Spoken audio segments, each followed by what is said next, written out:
আসসালামু আলাইকুম এভরিওয়ান। সবাইকে স্বাগতম জানাচ্ছি আরও একটি রেসিপি দেখার জন্য। আমার আজকের recipe super soft red velvet cake. কোনো প্রকার নজলের ব্যবহার ছাড়াই খুব সহজেই যে কেউ তৈরি করে নিতে পারবেন সুপার সফট এই রেড ভেলভেট কেকটি। আর এই রেড ভেলভেটের একটাই বৈশিষ্ট্য, এই রেড ভেলভেট কেকটা কোনো প্রকার ক্রিম ছাড়াও এইভাবেও খেতে খুব ভালো লাগে। তাই অনুরোধ করছি আমার আজকের এই পুরো রেসিপিটি আপনারা খুব মনোযোগ সহকারে দেখবেন, এতে করে আপনারা খুব সহজে এই রেসিপিটি বাসায় তৈরি করে নিতে পারবেন। রেড ভেলভেট কেক তৈরি করার জন্য প্রথমেই আমি বাটার মিল্ক তৈরি করে নিচ্ছি। এর জন্য একটি বাটিতে আমি 3 টেবিল চামচ গরুর দুধ নিয়ে নিয়েছি আর হাফ চা চামচ দিয়ে দিয়েছি ভিনেগার। এতে করে খুব সুন্দর বাটার মিল্ক তৈরি হয়ে যাবে। এবার অ্যাড করে দিচ্ছি হাফ চা চামচ পরিমাণ রেড কালার। আমি এখানে রেডমিন ব্র্যান্ডের স্ট্রবেরি রেড কালারটা ব্যবহার করেছি। এবার এই মিশ্রণটাকে একটি সাইডে রেখে শুকনো উপকরণগুলোকে চেলে নিচ্ছি। আমি আজকে 1 পাউন্ড ওজনের কেক তৈরি করব, এর জন্য হাফ কাপ ময়দা দিয়ে দিয়েছি। আমি এখানে তীর ব্র্যান্ডের ময়দাটা ব্যবহার করেছি, অবশ্যই ভালো মানের ব্র্যান্ডের ময়দা ব্যবহার করবেন। 1 চা চামচ দিয়ে দিয়েছি কোকো পাউডার আর 1 টেবিল চামচ দিয়ে দিয়েছি গুঁড়ো দুধ আর হাফ চা চামচ দিয়ে দিয়েছি বেকিং পাউডার। এবার এই শুকনো উপকরণগুলোকে চালনির সাহায্যে খুব ভালো করে চেলে নিচ্ছি। যত ভালো করে শুকনো উপকরণগুলোকে চেলে নেবেন আপনার কেকটা ততটাই ভালো হবে। কেকের উপকরণগুলোকে খুব ভালো করে চেলে আমি আবারও স্প্যাচুলার সাহায্যে খুব ভালো করে একটু মিশিয়ে নিচ্ছি। এবার এই মিশ্রণটাকে একটি সাইডে রেখে দিচ্ছি। এবার একটি মিক্সিং বলে 2টি ডিম নিয়ে নিয়েছি। ডিমগুলো ফ্রিজে থাকলে অবশ্যই আধা ঘন্টা আগে বের করে রাখবেন, তারপর এই ডিম দিয়ে কেক তৈরি করবেন। এবার একটি ইলেকট্রিক বিটারের সাহায্যে আমি 2 থেকে 3 সেকেন্ড বিট করে 1/3 কাপ চিনি 3 বারে অ্যাড করব।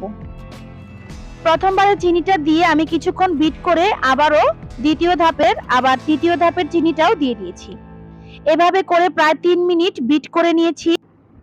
3 মিনিট বিট করার পর ব্যাটারটা অনেকটাই ফর্মি হয়ে গেছে। এই পর্যায়ে আমি এখানে 2 টেবিল চামচ সয়াবিন তেল দিয়ে দিচ্ছি, অবশ্যই সয়াবিন তেলটা ব্যবহার করতে হবে। আর হাফ চা চামচ দিয়ে দিয়েছি ভ্যানিলা এসেন্স। আপনারা যেই এসেন্স ব্যবহার করতে চান বা আপনাদের যে এসেন্সটা খুব পছন্দ সেটাই অ্যাড করে দিবেন। আরো 1 মিনিট বিট করে নিয়েছি। ডিমের ফর্মটা এখন পারফেক্টলি রেডি হয়ে গেছে। উপর থেকে এইভাবে একটি সংখ্যা লিখে কিছুক্ষণ অবশিষ্ট থেকে দেবে গেলেই বুঝতে হবে ডিমের ফর্মটা পারফেক্টলি তৈরি হয়ে গেছে। এবার আমি শুকনো উপকরণ অ্যাড করে দিচ্ছি। শুকনো উপকরণটাকে আমি 3 ধাপে অ্যাড করব। প্রথম ধাপে কিছুটা শুকনো উপকরণ দিয়ে আর বাটার মিল্ক দিয়ে আমি আলতো হাতে একটি স্প্যাচুলার সাহায্যে খুব ভালো করে মিশিয়ে নিচ্ছি। এই পর্যায়ে কোনো মতেই খুব জোরে জোরে মেশানো যাবে না, অথবা এই পাশ থেকে ও পাশে করে মেশানো যাবে না। একদিক থেকে আলতো হাতে মিশিয়ে নিতে হবে, নয়তোবা ডিমের ম্যারাংটা বা ফোমটা একদমই নষ্ট হয়ে যাবে আর কেকটা ফুলবে না, সফট হবে না। আমি তৃতীয় ধাপের শুকনো উপকরণটা দিয়ে দিয়েছি আর অবশিষ্ট যেই লিকুইডটা ছিল সেই লিকুইডটা দিয়ে খুব ভালো করে মিশিয়ে নিচ্ছি। প্রায় 1 থেকে 1.5 মিনিট সময় নিয়ে আমি এই মিশ্রণটাকে মিশিয়ে নিয়েছি। এবার একটি স্প্যাচুলার সাহায্যে আবারও নিচ থেকে একটু মিশিয়ে নিচ্ছি, যাতে করে নিচে কোনো শুকনো উপকরণ থাকলে সেটা খুব ভালো করে মিশে যায়। মিশ্রণটাকে মিশানো হয়ে গেছে। এখন ওপর থেকে একটু দেখিয়ে দিচ্ছি এই মিশ্রণের ঘনত্বটা কেমন হয়েছে। একদমই সিল্কি আর বাটারি হয়েছে এই মিশ্রণের ঘনত্বটা। যেহেতু রেড ভেলভেট কেক, এটা একটু সিল্কি টাইপেরই হবে। এবার একটি মোল্ড নিয়ে নিয়েছি। আমি এখানে 5 ইঞ্চি সাইজের মোল্ড নিয়েছি আর আমার এই মোল্ডটা হাইট অনেক বেশি, তাই আমি 5 ইঞ্চি সাইজের হাইট মোল্ড ব্যবহার করেছি। খুব ভালো করে একটু ট্যাপ ট্যাপ করে এখন চুলায় আগে থেকেই একটি হাঁড়িতে আমি প্রিহিট করতে বসিয়ে দিয়েছিলাম ঢাকনা দিয়ে ঢেকে। এবার এই গরম হাঁড়ির মধ্যেই আমি মোল্ড দিয়ে ঢাকনা দিয়ে ঢেকে দেব আর ঢাকনার ভেতর যে ছিদ্র থাকবে সেটাও বন্ধ করে দিয়েছি। এবার চুলার আঁচটাকে একদমই লো হিটে রেখে 20 মিনিট বেক করে নিচ্ছি।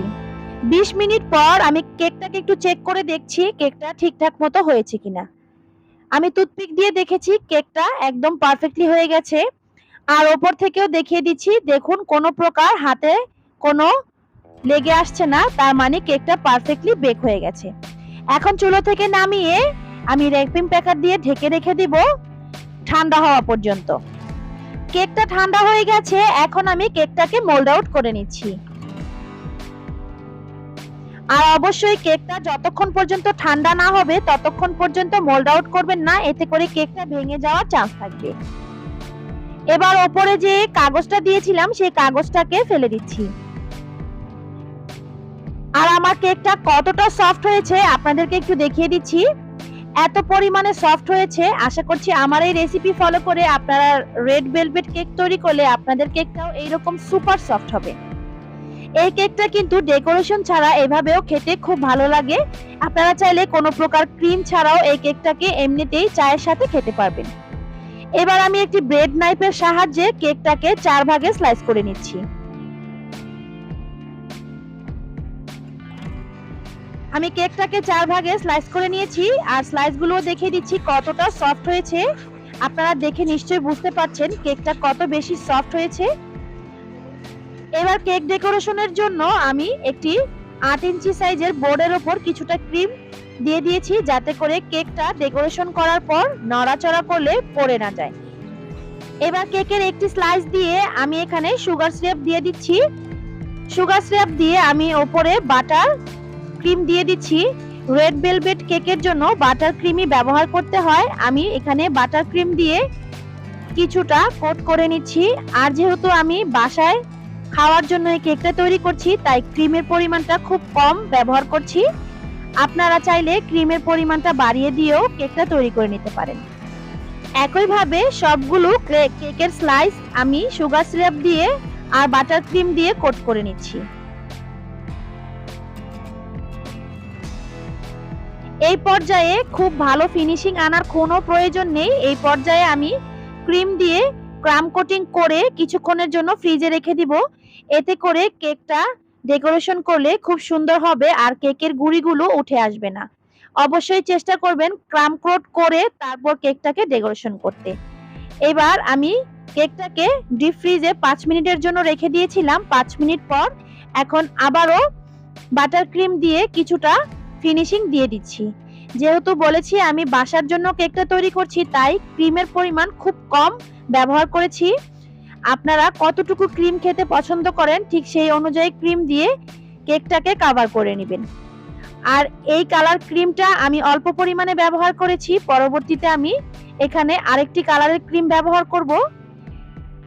এবার একটি স্ক্রাপারের সাহায্যে আমি যতটুকু সম্ভব চেষ্টা করে ফিনিশিং নিয়ে আসছি। ফিনিশিং নিয়ে আসাটা আসলে একটু ধৈর্যের ব্যাপার, একটু ধৈর্য সহকারে চেষ্টা করবেন ফিনিশিং নিয়ে আসতে। এতে করে কেকের ওপরে সাইডে দুই পাশেই খুব সুন্দর ফিনিশিং চলে আসবে। আমি মোটামুটি একটা ফিনিশিং নিয়ে এসেছি। এবার একটি পাইপিং ব্যাগের মধ্যে পার্পল কালার ক্রিম ভরে আমি কেকের চারপাশে দিয়ে দিচ্ছি। চারপাশে ক্রিম দিয়ে আমি আবারও একটি প্যালেট নাইফের সাহায্যে চারপাশ থেকে ফিনিশিং করে নেব। এই ফিনিশিংটা আসলে ধৈর্যের ব্যাপার, একটু একটু করে করতে করতেই চলে আসবে ফিনিশিং। কিছুক্ষণ চেষ্টা করার পরেই দেখবেন ফিনিশিংটা খুব সুন্দর হয়ে গেছে।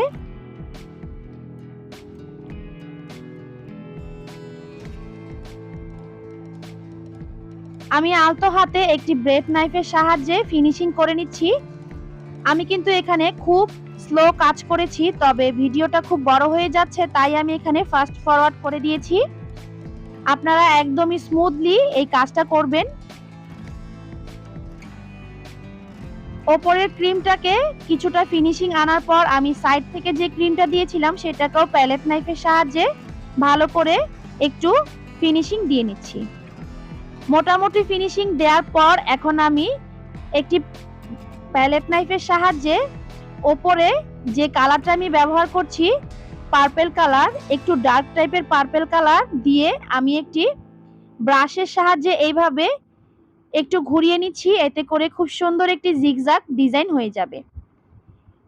খুবই সহজ, আপনারা দেখে নিশ্চয়ই বুঝতে পারছেন আমি কিভাবে এই ডিজাইনটা তৈরি করেছি। এবার এই কেকটির উপরে আমি আমার গাছের যে ফুল ছিল সেই ফুলগুলো দিয়ে একটু ডেকোরেশন করে নিচ্ছি। আসলে হাতের কাছে যা থাকে তা দিয়ে খুব সুন্দরভাবে কেক ডেকোরেশন করা যায়। আমি আজকে কাঁচা ফুল দিয়ে এই কেকটাকে ডেকোরেশন করেছি। আর এই ফুলগুলো অবশ্যই গাছ থেকে তুলে এনে ধুয়ে নিতে হবে, যেহেতু এটা খাবার জিনিস। আমি আমার পছন্দ অনুযায়ী ফুলগুলোকে বসিয়ে দিয়ে ফুলের গাছের যে পাতা ছিল সেই পাতাগুলো সাইড থেকে কিছু বসিয়ে দিয়েছি। এবার এডিবল কিছু পার্ল দিয়ে দিচ্ছি দেখা সৌন্দর্যের জন্য, আর কিছু গোল্ডেন কালার লিফ দিয়ে দিচ্ছি। এই লিফগুলো কিন্তু এডিবল। এবার সাইড থেকে একটি বাটারফ্লাই বসিয়ে দিয়েছি। আর এরই সাথে তৈরি হয়ে গেছে খুবই সুন্দর super soft red velvet cake. যে কোনো বার্থডে বা অনুষ্ঠানের জন্য আপনারা চাইলে ঘরে এইরকম সুন্দর কেক তৈরি করে নিতে পারবেন। আমার আজকের এই কেক রেসিপিটি আপনাদের কাছে কেমন লেগেছে কমেন্টস করে জানাতে ভুলবেন না। আর সেই সাথে শেয়ার করে দিতে পারেন আপনার ফ্যামিলি এন্ড ফ্রেন্ডের সাথে। আর যারা এখনো পর্যন্ত আমার চ্যানেলটিতে সাবস্ক্রাইব করেননি প্লিজ চ্যানেলটি সাবস্ক্রাইব করে নিয়মিত আমার পাশেই থাকবেন। আর যারা অলরেডি সাবস্ক্রাইব করে আমাকে প্রতিনিয়ত সাপোর্ট করছেন তাদেরকে অসংখ্য ধন্যবাদ। সবাই ভালো থাকবেন। আজ বিদায় নিচ্ছি। আল্লাহ হাফেজ।